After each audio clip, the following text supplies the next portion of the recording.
Voilà, bonne soirée à tous et à toutes. C'est un grand honneur pour moi de vous dire un petit bonjour en passant. J'ai sauté sur l'occasion que quelqu'un m'avait invité au nom des frères qui sont là. Et j'ai posé la question à la classe. Y a-t-il un étudiant qui serait de la région d'ici, Argenteuil? Jonathan a levé la main, c'est bien. Il m'a emmené jusque-là, pas besoin de me casser la tête, parce que pour venir dans Paris à mon âge, c'est me retrouver avec une petite barquette au milieu du Pacifique. Enfin, tout va bien, on a bien trouvé la maison, on a bien mangé, puis un grand plaisir de vous saluer à tous. Je ne veux pas vous apporter les salutations de l'église de Nantes, parce que je suis parti de Nantes et je suis actuellement à l'école biblique. L'école biblique, c'est un peu votre affaire aussi, évidemment. Vous avez des étudiants, mais vous avez aussi votre cœur qui est là-bas, vos maris, sœurs et les serviteurs de Dieu ont passé un moment aussi, soit au chou, soit... Et il y en a qui sont au chou, là, des choux, il n'y en a pas. Il n'y en a pas. Alors dans l'ordre. Levez la main pour voir. Il y en a dans l'ordre, il y en a quelques-uns. Et puis il y en a aussi à Denevois. Il y en a à Denevois? Bon, c'est pas grave, on en trouvera d'autres. Il n'y en a que 230 élèves qui sont là en souffrance et qu'on fait gémir. Voilà, c'est une œuvre de Dieu magnifique, merveilleuse. Et nous vous invitons à prier pour vos frères, pour ces jeunes foyers. Ils nous invitent comme ça parfois, de temps en temps, pour manger un petit morceau de pain, ne serait-ce que pour fraterniser. Et puis on se rend compte que c'est tous des jeunes foyers. Ils ont 1, 2 enfants, 3 enfants au maximum. Alors c'est un petit peu un petit peu nos enfants. On se retrouve un petit peu gênés. Je dis mais invitez les jeunes entre vous, vous invitez des vieux, voilà. Enfin, les vieux, les autres, pas moi. Hein. Alors, bienvenue. Bon, pour moi, je me sens bienvenu chez vous. Ici, c'est l'église Vie et Lumière. Je me sens chez moi. Merci Seigneur. Il y en a beaucoup que je connais de longue date. Salut à tous les pêcheurs du lac de Galilée. Hein. Et puis, salut à toutes les sœurs de Capernaum, Bethsaïda et de tous les environs du lac. Alors, on m'a demandé d'apporter un petit message. Je ne fais pas d'études, hein, ça c'est les professeurs. On m'a dit les professeurs. Ça fait claquant, ça fait sonnant, ça fait bizarre, je ne me sens pas très bien. Je suis ballot. Merci. Avec un petit peu de mal à la gorge, je vais essayer de me rapprocher du micro pour ne pas hurler, parce qu'il faut aussi continuer les études. Alors j'aimerais vous apporter un mot du Seigneur. Un mot du Seigneur. On ne sait jamais, je disais tout à l'heure à un de mes frères, on ne sait jamais comment la réunion va se dérouler. C'est une grâce, c'est aussi une aventure. Enfin, ça marche. Parfois, on se plante aussi. Ça arrive, même quand on est dans notre vieillage. Mais néanmoins, mon cœur ne me plantera jamais. Parce que je vous aime beaucoup. J'aime la parole du Seigneur. Et par-dessus tout, j'aime le Seigneur. Alors, vous aimez le Seigneur aussi. Alors, on est fait pour s'entendre.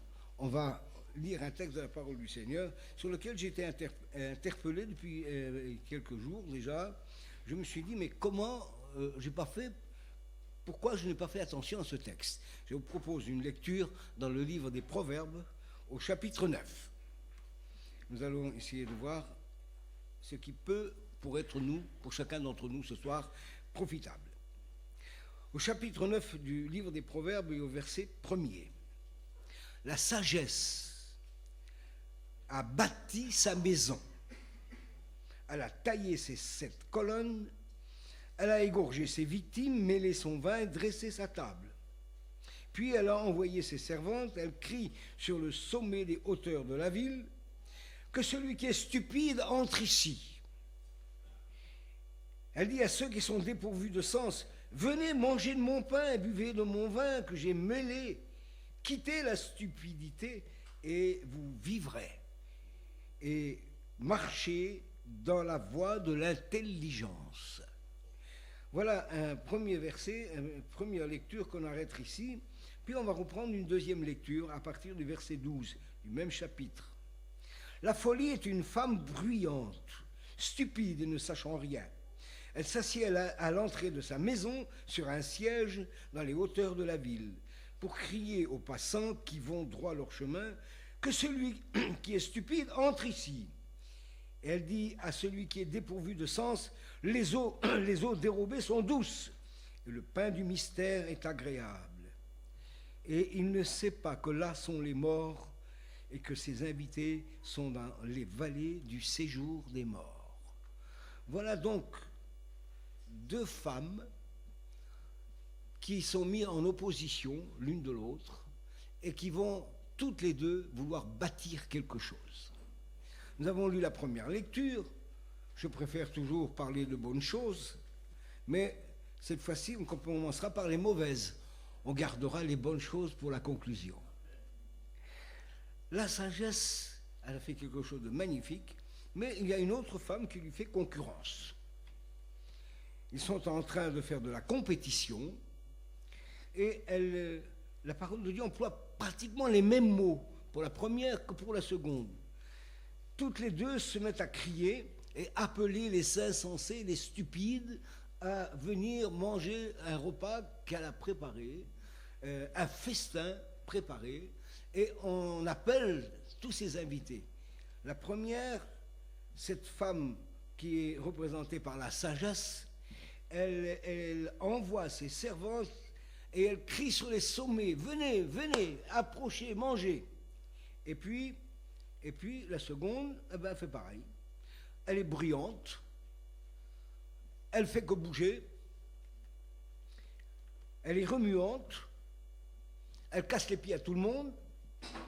J'imagine qu'elle doit avoir une voix nasillarde, une voix criarde, qui agace tout le monde. Il y a des voix agréables, hein, il y a des voix qui le sont moins. Et elle appelle, elle aussi, les stupides qui ne sachant rien. Elle s'assied, celle-là, à l'entrée de sa maison sur un siège, et elle crie dans les hauteurs de la ville. On dirait des marchands qui sont sur un marché et à qui veut vendre sa marchandise aux passants. Chacun veut vendre la sienne. Alors si on commence par la plus mauvaise, je considère que cette femme-là, assise sur un siège, elle est sur les hauteurs de la ville, et quand on est assis sur un siège, ça veut dire qu'on est prêt à parler, on est prêt à discuter, on est prêt à accrocher les gens. Et elle crie, elle aussi, elle appelle les stupides. Qui peuvent être ces stupides? Elle propose des eaux polluées, elle propose un pain du mystère, pain de la méchanceté, du mensonge, une nourriture qui donne la mort. Parce que le texte s'achève, vous avez fait attention à cette lecture, à la fin. Le pain du mystère est agréable, et celui qui va manger de ce pain, il ne sait pas que là sont les morts, et que ses invités sont dans les vallées du séjour des morts. Alors, aujourd'hui, il y a des chemins différents. Il y a des personnes de toute société, de toute catégorie, de toute couche sociale, qui ont envisagé comment ils vont construire leur vie, comment ils vont bâtir leur avenir. Parlons pas des gadgets. Les gadgets font des études, l'autre il veut être professeur, l'autre il veut être médecin, l'autre il veut être boulanger. Chacun fait la sienne, on prépare son avenir, on bâtit son avenir. La parole de Dieu n'est pas contre ces choses. Mais quand on bâtit sans le Christ, eh bien on risque de mourir sans le Christ. Il n'est pas interdit d'aller travailler, il n'est pas interdit d'élever ses enfants, d'aller chiner, de faire ses affaires, de payer ses assurances, de payer son courant, de payer tout ce qu'il faut. Mais c'est normal. Celui qui ne travaille pas, dit l'apôtre Saint Paul, qui ne mange pas non plus. Donc ce n'est pas un témoignage de vivre au crochet des autres, et donc c'est normal que chacun gagne sa vie. Mais il y en a d'autres qui en ont fait une religion, qui en ont fait un objectif, un but à atteindre. Et dans ce but à atteindre, ils ont complètement évacué la question religieuse, ils ont complètement évacué le Dieu créateur, et ceux-là sont en train de s'engager dans une voie en impasse, ou plutôt une voie qui va se terminer dans le précipice, et il sera impossible de faire marche arrière. Et j'aimerais ce soir vous en dire un mot. Il y a des gens, parmi nous on est des gens simples, on est ce qu'on est, nous sommes des voyageurs, il y a des Roms, des Gitans, des Espagnols, des Catalans, enfin toutes nos tribus confondues, nous sommes des gens d'une même tribu, nous sommes des gens qui voyagent et on a les mêmes mentalités. À quelque chose près, évidemment, mais nous avons les mêmes mentalités. Mais quand on considère la vie du voyageur, elle ne mène pas loin. Elle ne mène pas loin.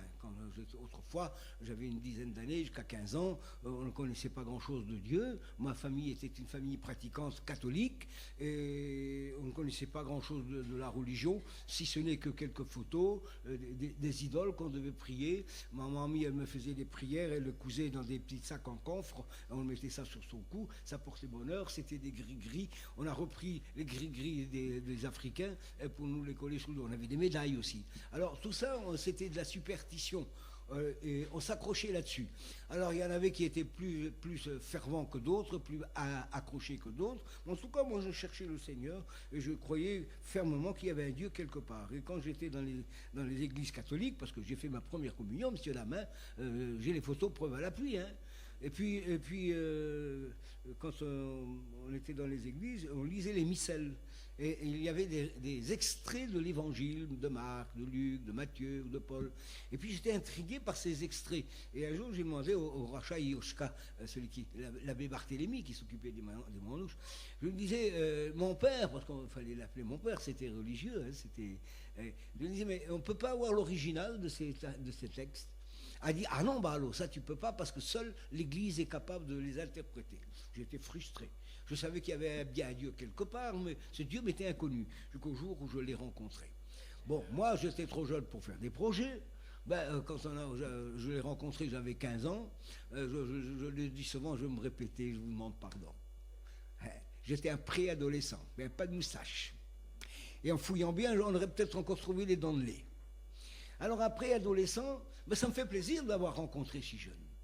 Bon, moi, j'ai été préservé des souillures de ce monde, parce que le Seigneur est capable de pêcher des requins, hein, des baleines, et de pêcher des petites ablettes, il n'y a pas de problème. Il est capable de pêcher tout cela, mais quand même, c'est un honneur d'avoir vécu dans l'honneur et de ne pas avoir participé aux débauches des hommes.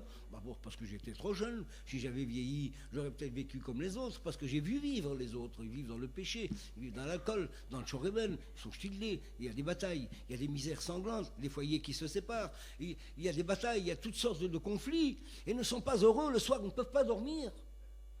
Alors, parce que leur cœur et leur conscience est troublée, ils vont boire, voilà.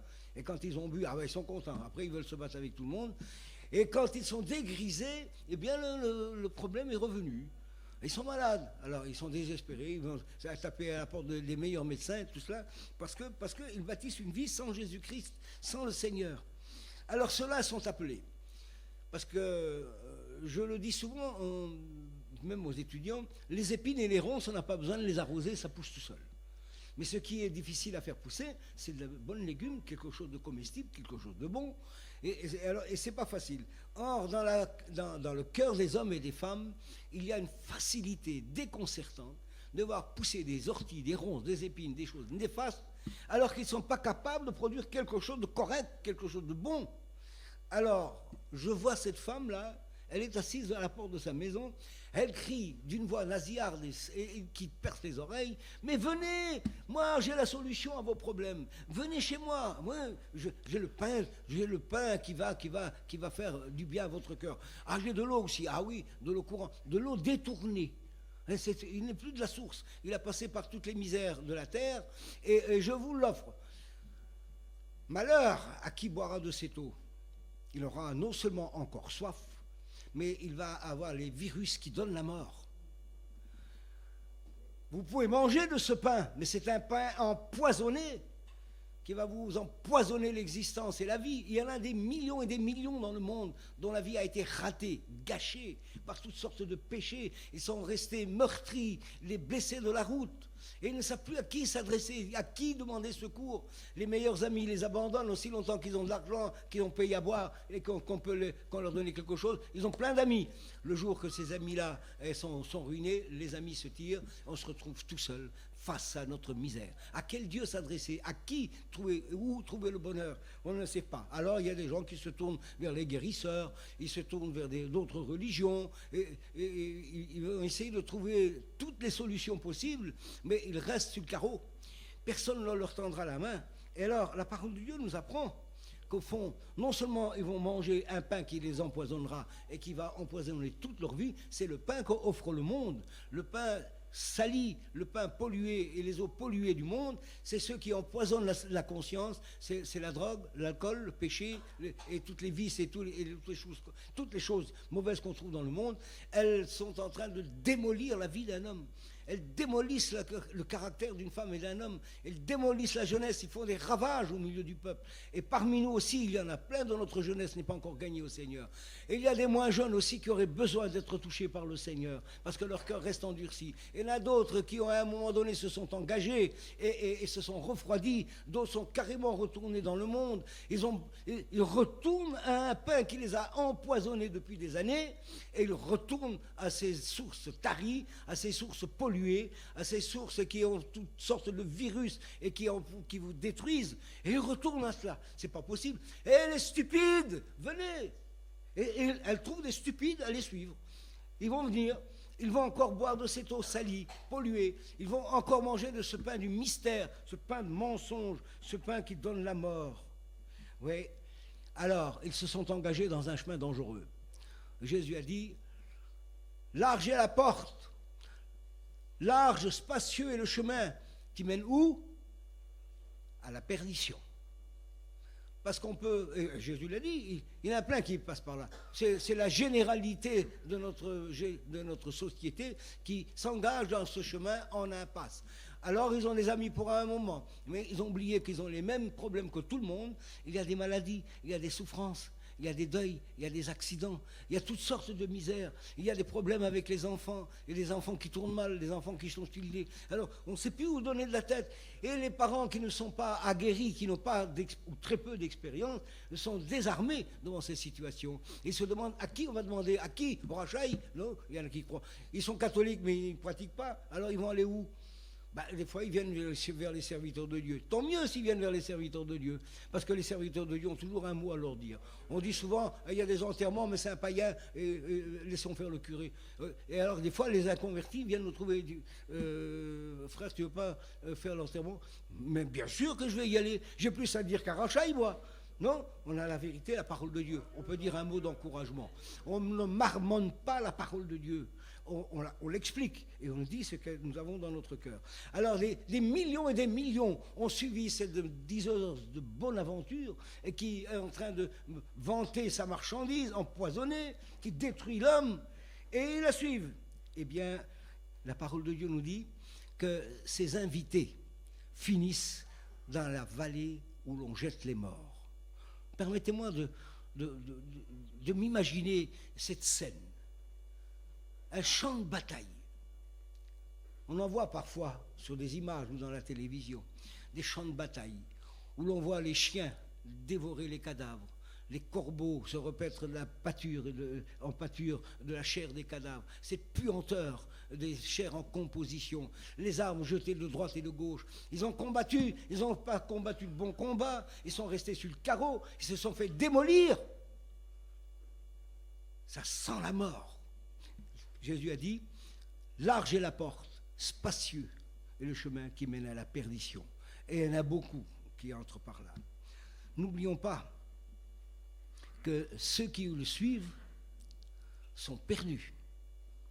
Ils sont détruits moralement, physiquement parfois, à cause du péché. Oui. On ne va pas, après ce tableau noir, dire maintenant vous pouvez bâcler, vous pouvez faire vos valises, c'est fini, vous pouvez quitter la réunion, c'est terminé. J'espère qu'il n'y en a pas des gens comme ça chez nous ce soir. Mais si jamais quelqu'un se posait cette question parmi nous en se disant, mais au fait, sur quel chemin je suis engagé moi?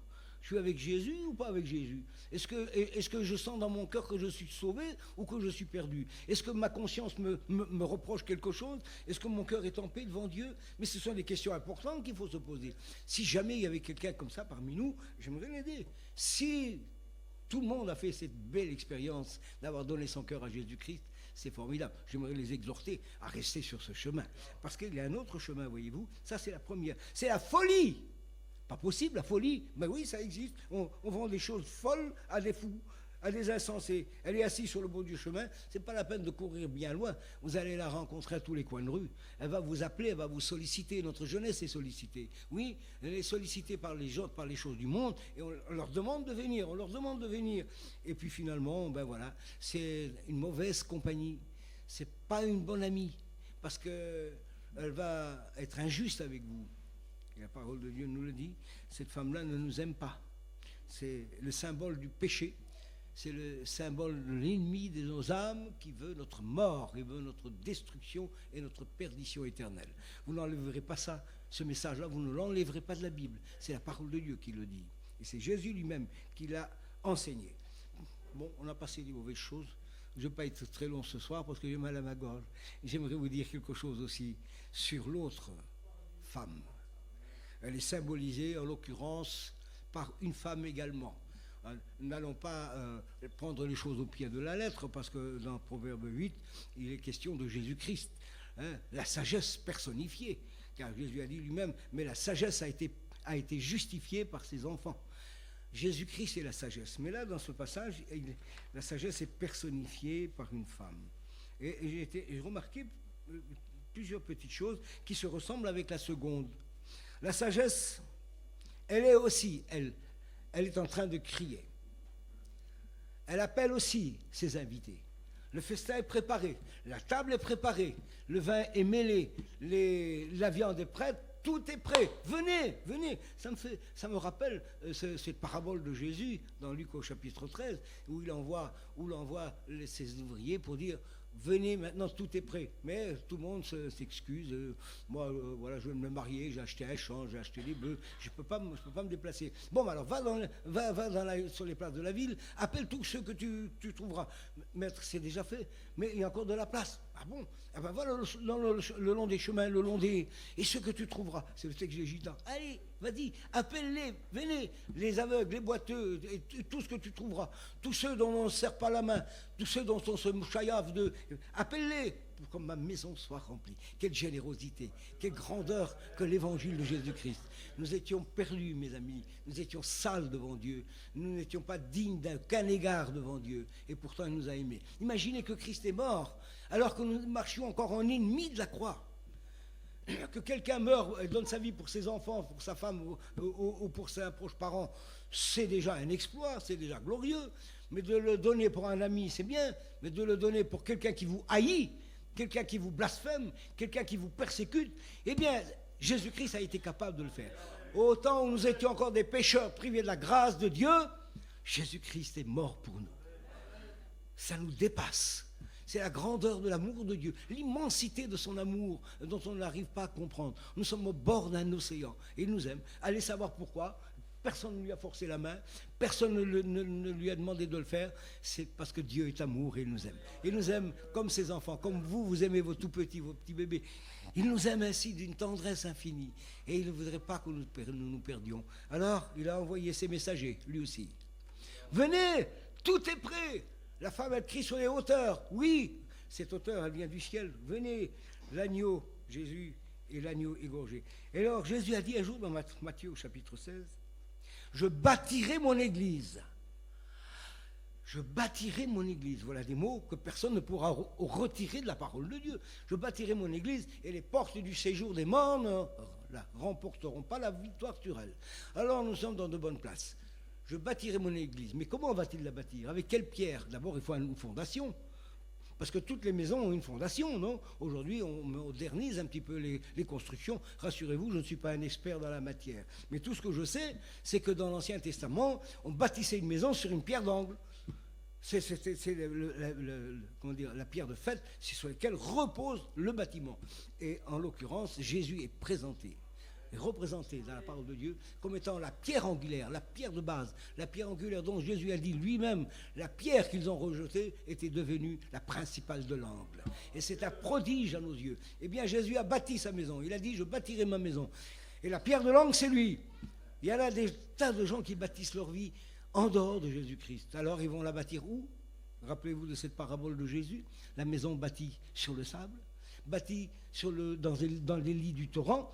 Le vent est venu, la pluie est venue, les torrents ont grossi. Là-bas en Israël, la terre est tellement sec que quand il tombe 2 fois de l'eau dans l'année, elle n'a pas le temps de l'absorber. Alors ça fait des torrents. Les torrents qui balient tout sur leur passage. Eh bien, les maisons bâties dans ces lits des torrents seront emportées. Et Jésus a dit, la ruine de cette maison a été grande. Quand on a perdu son âme, frères et sœurs, on a tout perdu. Il n'y a plus rien à perdre quand on a perdu notre âme. Souvenez-vous de cet homme dont les champs ont rapporté une fortune. Il a dit, il se réjouit, Michto. Hein? Ben maintenant, mon âme, tu as beaucoup plus en abondance. Hein? Je vais bâtir, je vais casser mes petits greniers, je vais en bâtir des plus grands. Je dirais à mon âme, maintenant tu peux te reposer, c'est le Pérou. Jésus lui a dit, mais insensé, cette nuit même, ton âme te sera redemandée. Est-ce que tu as préparé? C'est pourquoi alors? Ah oui, tiens, en fait. Et il n'a pas prévu. Il a mal bâti, il a bâti sur du sable. Il a bâti dans le loup des torrents. Cette maison-là, elle s'est écroulée. Une autre maison, c'est celle que Jésus a bâtie. Elle est là. Mais la maison n'est pas encore achevée.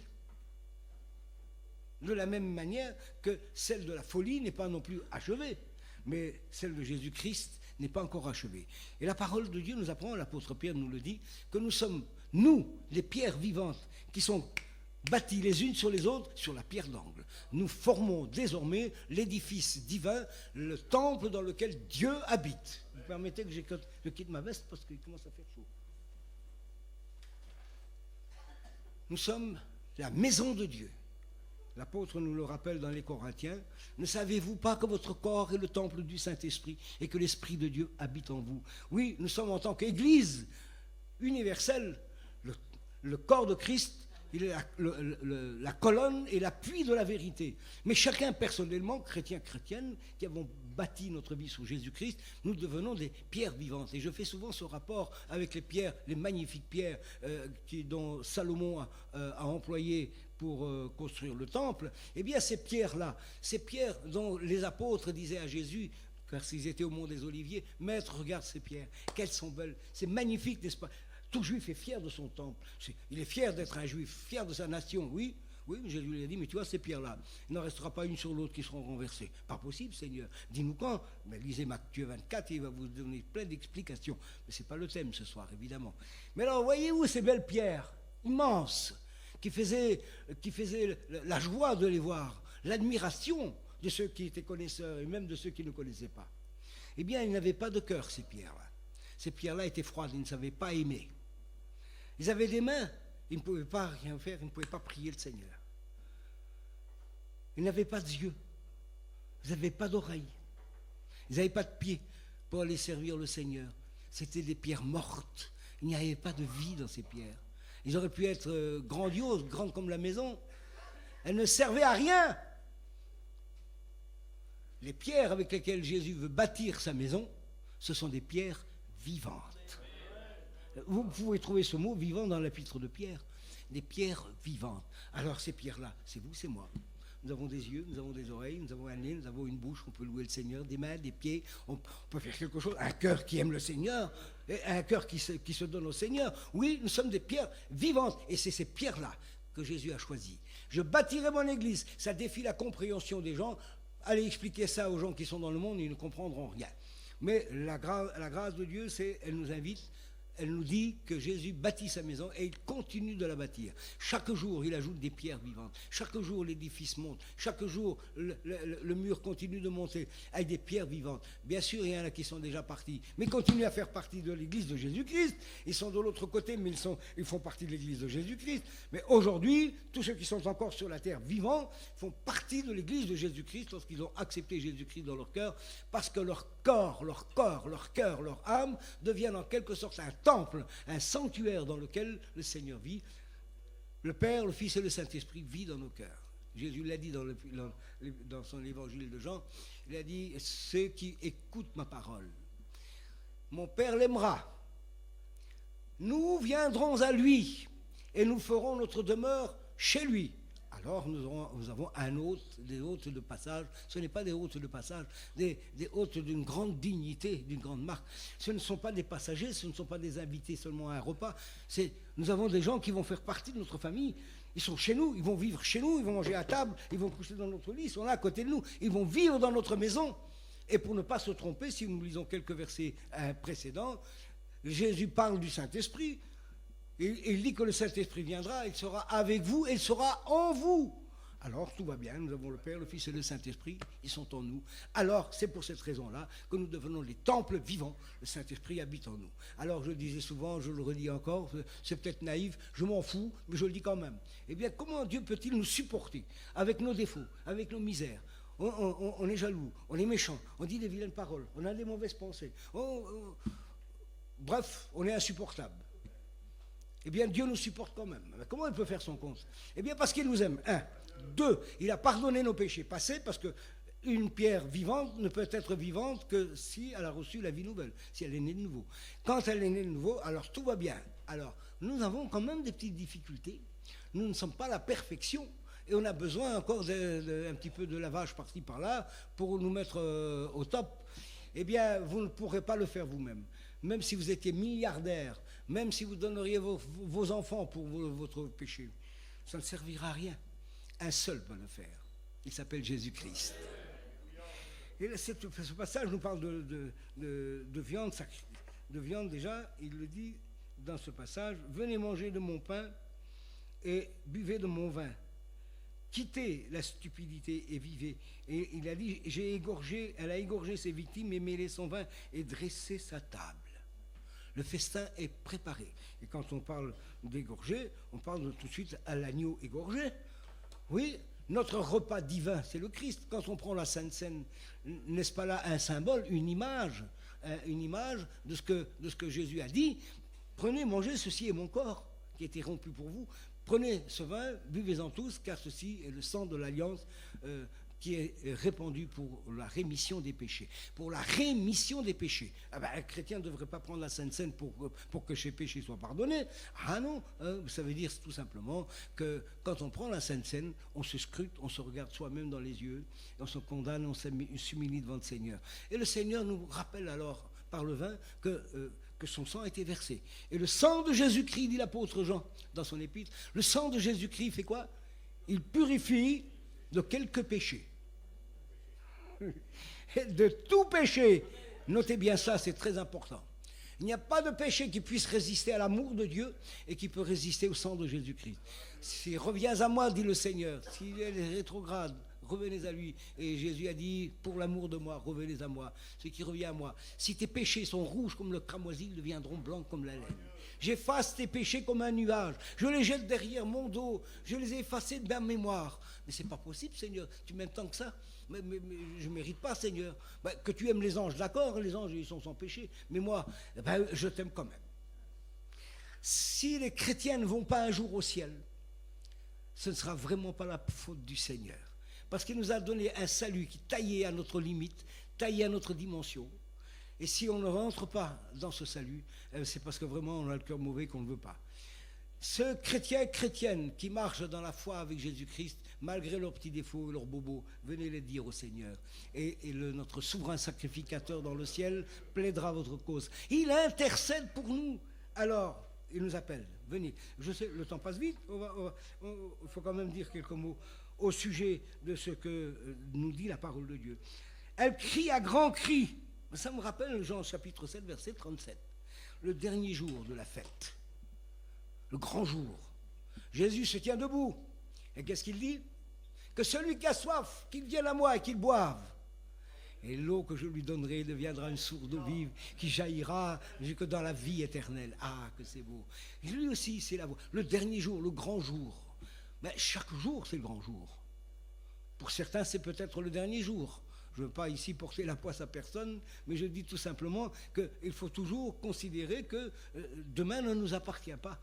Je raconte des fois de temps en temps à nos élèves qu'un rabbin avait l'habitude d'enseigner et il lisait toujours dans son allocution « Repentez-vous un jour avant de mourir ». Alors un des étudiants qui n'osait pas lever la main, il a levé la main, il a dit mon père, comment pouvons-nous savoir, connaître le jour de notre mort pour nous repentir un jour avant? Il a dit, comme tu ne sais pas quel jour tu vas mourir et que ça peut être demain, alors repens-toi tout de suite. Bon, c'est peut-être un petit peu gros, mais c'est comme ça que je l'ai lu en tout cas. Mais alors, venez, buvez, mangez, c'est une invitation. Celui qui a encore soif, et qui a encore faim et qui se laisse mourir de soif et de faim, ce n'est pas la faute du Seigneur, puisqu'il nous appelle, venez à moi, vous tous qui êtes fatigués et chargés. Il le disait dans Matthieu 26, Matthieu 16. Il le dit, je bâtirai mon église, mais il appelle encore les chrétiens et ceux qui sont encore dans le monde, venez à moi, vous tous qui êtes fatigués et chargés, et je vous donnerai du repos. L'évangile de Matthieu a raison. Alors, cette proclamation de la fête, ce grand jour, ça peut être pour toi ce soir. Si tu n'as pas rencontré Jésus-Christ, ça peut être pour toi le grand jour, le jour idéal pour donner ton cœur au Seigneur, pour lui redonner ta vie au Seigneur, pour ceux qui se sont égarés le long du chemin, de revenir à lui. C'est Jésus, le sacrifice. Écoutez cette invitation, venez, mangez, buvez, et vous vivrez. Vous ne serez pas avec ceux qui sont sur le champ de bataille, qui sont morts dans la vallée de la mort. Vous serez dans un autre lieu. Un lieu de vie, que l'on appelle le paradis, le ciel de Dieu. Vous serez alors pour l'éternité avec lui. Matthieu 11, 28, Jésus dit tendrement, et il le dit très fort, venez à moi, vous tous qui êtes fatigués et chargés, je vous donnerai du repos. Ah, il a inspiré le prophète Ésaïe. Ah, il faut lire quand même Ésaïe, parce qu'il faut l'honorer. Le frère Ésaïe nous a dit des belles choses dans le chapitre 55 de son livre. Merci frère Ésaïe. Chapitre 55, tiens, je crois lire presque les mêmes mots. Vous tous qui avez soif, venez aux eaux. Même celui qui n'a pas d'argent. Alors, on ne va pas dire que si vous avez encore soif, ce n'est pas la faute du Seigneur. Même sans argent, pas possible. On peut venir sans argent. Oui, on peut venir sans argent. Venez acheter, mangez. Venez acheter du vin et du lait sans argent, sans rien payer. Pourquoi pesez-vous de l'argent pour ce qui ne nous nourrit pas? N'allez pas vers la chair humaine, là-bas, la folle, et qui vous vend du pain empoisonné et de l'eau polluée. Mais non, il faut venir là. Pourquoi prendre des choses qui ne nourrissent pas? Pourquoi travaillez-vous pour ce qui ne rassasie pas? Écoutez-moi donc, et vous mangez ce qui est bon, et votre âme se délectera de mes succulents. Prêtez l'oreille, venez à moi, écoutez, et votre âme vivra. Je traiterai avec vous une alliance éternelle. Alors, comment peut-on rester indifférent devant cette sollicitation qui nous vient directement du ciel? Mais venez, venez, et je ne pourrai que répéter ce que d'autres ont dit, ce que Ésaïe a écrit, ce que Jésus a dit. Venez à lui. Oui, il faut venir à lui. Si je continue plus bas cette lecture au verset 6, certains peuvent dire, mais c'est pas facile de trouver Dieu. Comment on peut faire? On va sur une idole, on va aller à une réunion où il y a des grands prédicateurs qui vont prêcher. On va aller à Nevoix, on va aller là-bas, on va aller aux États-Unis. Vous pouvez le trouver maintenant, ce soir. Jésus a dit une promesse sur laquelle il ne peut pas révoquer. Il a dit que là où 2 ou 3 sont assemblés en mon nom, je suis au milieu d'eux. Alors, ou alors, Jésus n'est pas présent. La parole de Dieu, c'est une montagne de choses inutiles. On ferme la Bible et on s'en va chacun chez soi. Ou alors Jésus est présent. Bien sûr, je le crois de tout mon cœur qu'il est présent. Ne serait-ce que par les chrétiens et les chrétiennes qui sont là et qui sont des temples vivants du Saint-Esprit. Vous amenez Dieu avec vous ici et vous repartez avec le Seigneur aussi. Donc, il n'y a pas de problème, le Seigneur est présent. Alors, certains vont se dire, mais comment je vais le trouver? Vous allez pouvoir le trouver ici. Écoutez donc ce que Dieu lui-même est en train de vous dire. Cherchez l'Éternel, verset 6, pendant qu'il se trouve. Il ne joue pas à cache-cache, le Seigneur. Ce n'est pas un jeu de Colin Maillard, comme on dit, hein, qu'on se met un ruban sur les yeux et qu'on cherche Dieu en tâtonnant. Bien sûr que ce n'est pas facile à le trouver. Mais quand on est sincère et quand notre cœur est droit et quand on veut vraiment faire une expérience avec lui, il sera au rendez-vous. Ne l'oubliez jamais, puisque sinon, il ne pourrait pas nous faire cette invitation. Cherchez l'Éternel. Alors c'est une recherche. Cherchez l'Éternel parce qu'il se trouve. Pendant qu'il se trouve. Et bon, si c'était dans 3000 ans, 5000 ans, 10 000 ans, ce serait trop tard, on n'y arriverait pas. Merci mon fils. Ce ne serait pas possible, on n'y arriverait pas. Mais c'est maintenant qu'on peut le rencontrer. C'est tout de suite qu'on peut le rencontrer. Il se laisse trouver.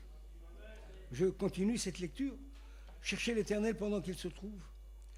Invoquez-le tandis qu'il est prêt. Je ne sais pas si vous réalisez ça, mais moi, ça me bouleverse mon cœur. De savoir qu'on peut prier un Dieu, non pas un Dieu qui se cache derrière les nuages, un Dieu qui se lave les mains et quand on est dans la misère et qu'on dit, et qui nous dit, tant pis pour toi. Mais non, pas du tout. Il compatit à nos misères, il souffre avec nous, il intercède pour vous, il veut notre bonheur.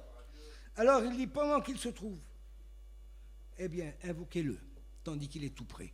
Il est tout près de vous. Il vous regarde. J'en suis pleinement convaincu, Seigneur. Alors, quelle est encore l'invitation? Que le méchant abandonne sa voie et l'homme d'iniquité ses pensées. Ça veut dire qu'on a besoin souvent de se reconvertir un petit peu et de refaire le ménage dans notre vie. Chrétien, chrétienne, on a besoin de se regarder droit dans les yeux et de se dire, Seigneur, c'est vrai que je ne suis pas ce que je veux, que ce que tu voudrais et ce que je ne veux pas. Eh bien, je me repens. Qu'il retourne alors à l'Éternel, qui aura pitié de lui. Je ne sais pas, ce sont des mots qui traversent mon cœur. Je les ai lus et relus.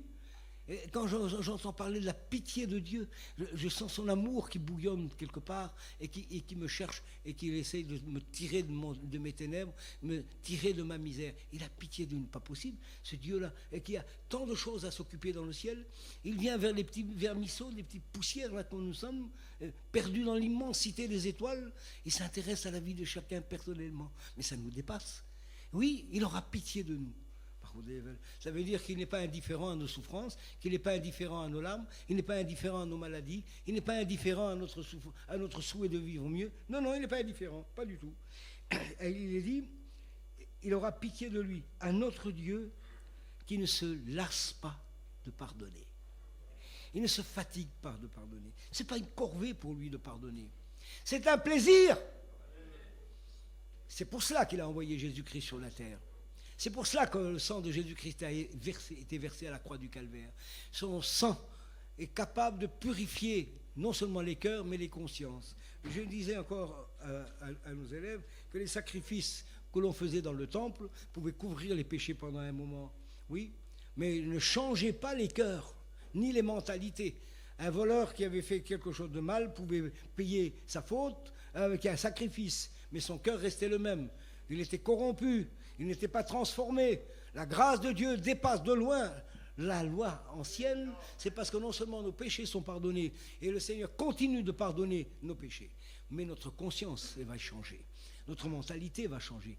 Toute notre culture va changer. Regardez donc autour de vous. Il y a des gens qui disent que le miracle n'existait pas. Comment nous vivions autrefois? Nous vivions dans le péché jusqu'au cou, pour la généralité. Et puis maintenant, eh bien, notre mentalité a changé. L'Évangile a imprégné nos caractères, notre manière de parler, notre manière de vivre. Jamais plus nous reviendrons comme avant. Nous avons, dès notre rencontre avec Jésus-Christ, nous avons coupé les ponts avec le passé. Autrefois, nous étions ignorants, nous étions dans les ténèbres, chacun vivait pour soi. Aujourd'hui, nous sommes devenus une même famille. Le Seigneur Jésus-Christ a ajouté dans le ciel une tribu manquante. Il a appelé les voyageurs. Allez le long des chemins, le long des... Allez, hop, allez, rentrez, il y a un compte à la place. Oui, il y a encore. Et je peux venir, moi je bois. Rentre. Je suis aveugle, entre, il y a de la place. Tu vas pouvoir manger, te régaler, tu vas pouvoir vivre éternellement. Alors, il nous invite. Jésus, nous l'avons dit, est la pierre de base. Alors, il a dit aussi, je suis la porte. Il s'agit de tomber sur la bonne porte. Large est la porte qui mène là-bas en bas. Le chemin large mène en bas. Mais il y a une toute petite porte. Elle est insignifiante. Elle n'attire pas les regards parfois, on passe outre. Oui. Le petit chemin étroit derrière, là, eh bien, c'est celui-là qui mène à la vie. Il mène à la vie éternelle. Alors, il y en a peu qui le trouvent. Ben, c'est pas possible qu'il y en a peu qui le trouvent. Eh bien, s'il y en a qui le trouvent, c'est grâce au témoignage des chrétiens, des chrétiennes, des serviteurs de Dieu, des réunions qui se font dans les salles, des caravanes qui tournent à droite et à gauche, notre amour pour les âmes perdues, il faut les sauver absolument. Si j'avais 20 ans, je recommence tout. Je démarre à zéro. J'aime Jésus-Christ plus que tout. Ce n'est pas un secret, je sais bien que vous l'aimez aussi. Mais quand on dit au début de notre vie chrétienne, j'aime le Seigneur, on est encore un petit peu en train de tâtonner. Mais quand on a vécu quelques années plus tard avec lui, on dit j'aime Jésus, on sait pourquoi. Quand on dit que Dieu est amour, quand on est jeune chrétien, c'est une déclaration magnifique, c'est une déclaration de foi admirable. Oui, mais quand on le dit quelques années plus tard et qu'on dit oui, Dieu est amour, on sait pourquoi. Parce qu'on peut dire, ah oui, il m'a prouvé qu'il était amour là, dans tel endroit, dans telle occasion, là, ici, là, il a guéri, là, il a béni. Il ne m'a jamais abandonné. Il a dit, je serai avec vous tous les jours jusqu'à la fin du monde. Eh bien, cette année, je fête mes 60 années de vie chrétienne.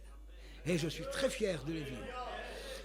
Permettez-moi de vous répéter ce que je dis très souvent. Je suis un jeune homme qui s'embête dans un corps qui vieillit. Tant pis pour les jaloux, mais moi, je suis content d'appartenir à Jésus-Christ. Il faut conclure.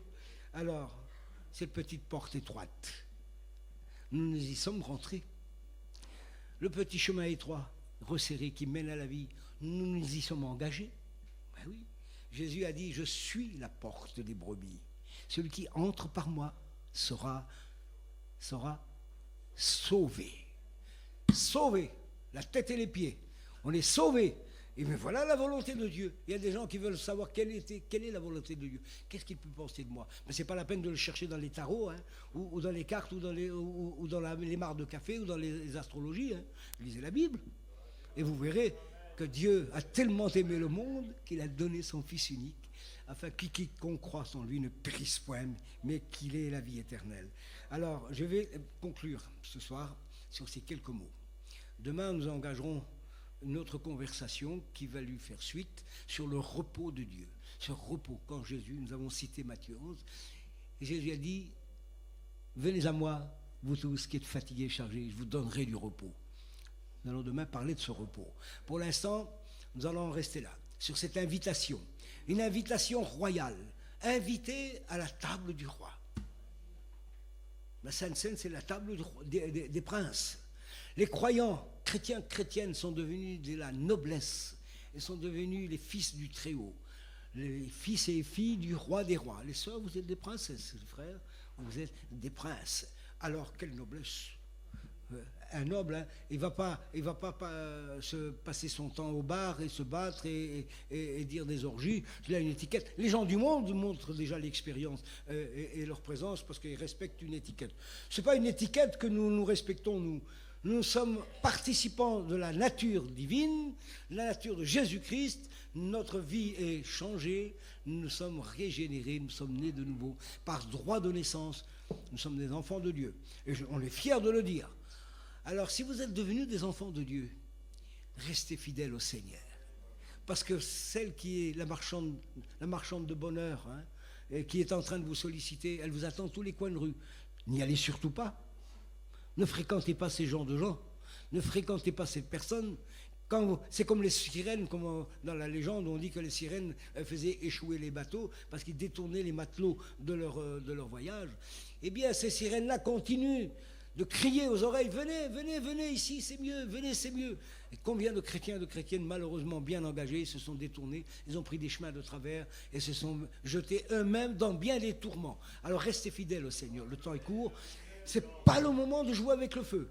Demeurez sous l'abri du Seigneur, c'est quelque chose de magnifique. Psaume 23, tu dresses devant mes ennemis une table en face de mes adversaires. Ma coupe déborde, je suis heureux comme tout, il me sert à boire et à manger. Ben, le ciel, ce sera une félicité éternelle dans l'éternité. Vous êtes tous invités, personne n'est rejeté. Mais viendra un jour, où Jésus l'a dit, un jour viendra où la porte du ciel sera fermée. Alors plusieurs viendront dire, mais Seigneur, tu peux pas nous fermer la porte. Souviens-toi, tu as prêché dans nos rues. Souviens-toi, on a été aux réunions. Ben non, je ne connais pas.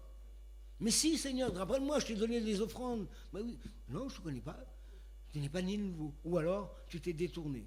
Ceux qui se sont détournés courent risque gros. Mon père est maintenant parti auprès du Seigneur. Il est composé des cantiques en manouche. Il disait, pendant que le ciel est encore ouvert, il disait ça en manouche, hein, pendant que la porte du ciel est encore ouverte, tâchez d'être à l'heure, parce que sinon, si la porte est fermée, vous serez devant la porte, le cœur fermé et la bouche fermée. Je pense que c'est un message qui est d'actualité. Alors, on va rester fidèle au Seigneur. On va fermer les yeux, on va prier le Seigneur. Peut-être que parmi nous, il y en a qui ne se sont pas encore engagés. J'espère que tout le monde l'a fait. J'aimerais leur donner l'occasion. Si quelqu'un parmi nous n'a pas donné sa vie à Jésus-Christ, pendant que tout le monde est en train de prier, pendant que tout le monde demande au Seigneur de toucher ses cœurs, il est présent. Vous levez la main, je vais prier pour vous, en signe de décision. Si quelqu'un n'a pas encore fait la paix avec Jésus-Christ, levez votre main, je prierai pour vous et le Seigneur vous donnera la vie éternelle. Si tout le monde l'a fait, je m'en félicite, je suis heureux. Mais maintenant, si vous êtes chrétien, je vous engage à continuer à prier le Seigneur. Seigneur, merci pour cette soirée.